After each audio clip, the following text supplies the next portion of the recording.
नमस्कार, मी Rajratna Jondhale. Top news मराठीमध्ये आपलं स्वागत. लोकसभा निवडणुकीची रणधुमाळी सुरू झाली आहे, परंतु जागा वाटपाचा तिढा मात्र अजूनही सुटताना दिसत नाहीये.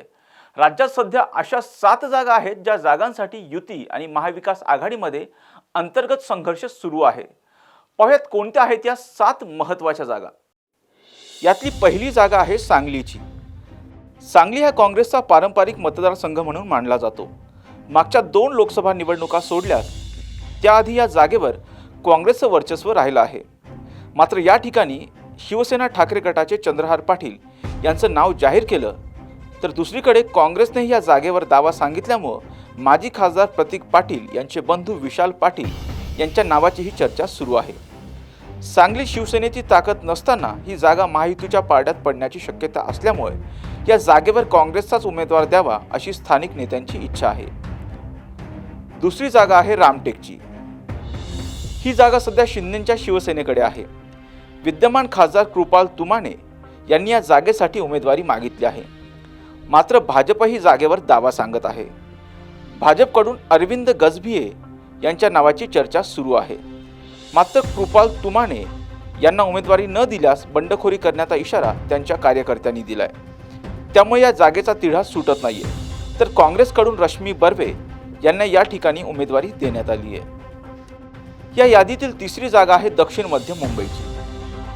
दक्षिण मध्य मुंबईत विद्यमान खासदार राहुल शेवाळे यांना उमेदवारी मिळण्याची शक्यता असताना त्यांच्यावर त्यांचेच काही शिवसैनिक नाराज असल्यामुळे या जागेची महायुतीत सामील होणाऱ्या चौथ्या भिडू अर्थात मनसेनं मागणी केली आहे. या जागेवर बाळा नांदगावकर किंवा मग अमित ठाकरे यांना उमेदवारी द्यावी अशी राज ठाकरे यांची इच्छा आहे.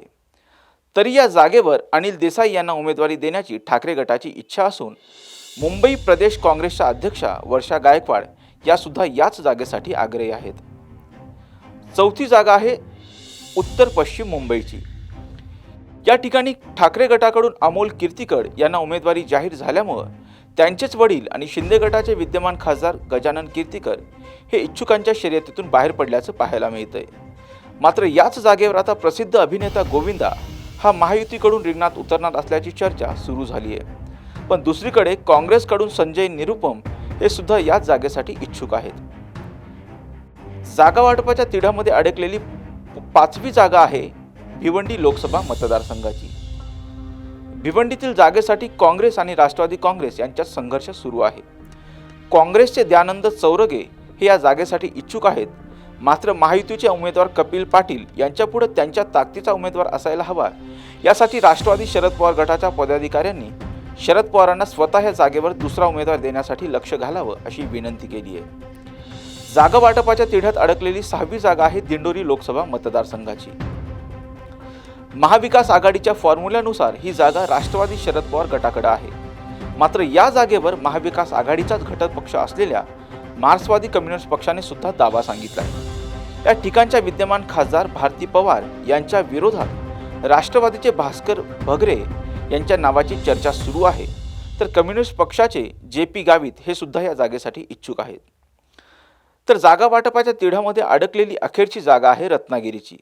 रत्नागिरीच्या जागेवर महाविकास आघाडीतर्फे विद्यमान खासदार विनायक राऊत यांना उमेदवारी जाहीर करण्यात आली आहे. तर महायुतीतर्फे केंद्रीय मंत्री नारायण राणे यांच्या नावाची चर्चा सुरू आहे.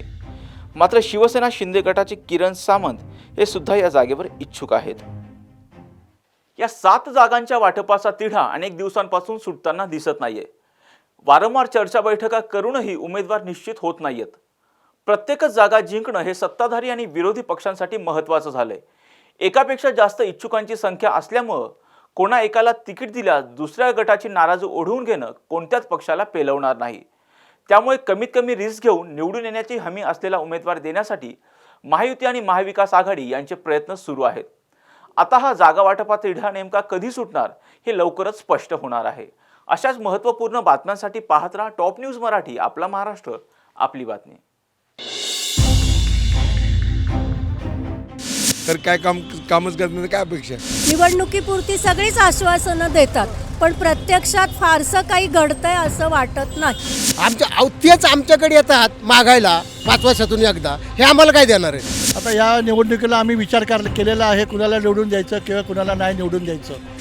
इलेक्शन आले की रस्त्यांची कामं चालू करतात. हिरवी काहीही दिसत नाही. असं ते परिस्थिती आता ते निसर्गावर आहे असं.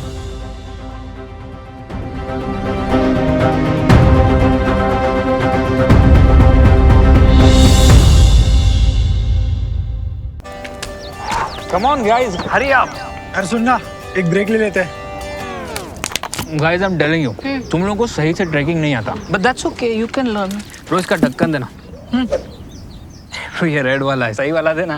अबे ढक्कन, पहले तो सही पानी पीना.